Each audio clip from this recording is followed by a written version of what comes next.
Right. Hey guys, welcome back to Chic. It's another Zoom tutorial for all you guys. This one came in from one of our teachers who's online and said, Dustin, my students keep taking over my screen and my desktop and they keep controlling things. So the first thing is be sure to use mute all to mute them and you can control them. Look, and you can either choose to allow them to be muted or unmute themselves. I did that in another tutorial. I'm not going to spend my time here.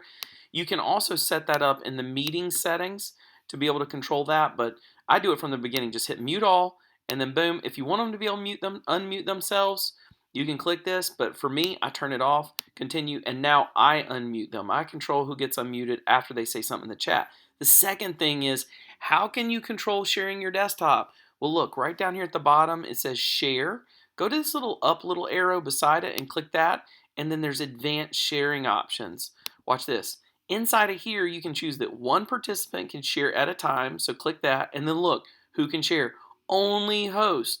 Now you can change this mid-Zoom and go to all participants if you want to, and then you can put on here who can start sharing when someone else is sharing, only host. So you can take it back over, but who can share, only host. Now you've just controlled it, teachers, if you've got this setting. Again, let me show you where that's at. Down here beside share, it's the up arrow beside it, advanced sharing options, and then who can share, only host. Now, you've just had your day saved. You can go ahead and say thank you because I know you needed this, but here's the deal.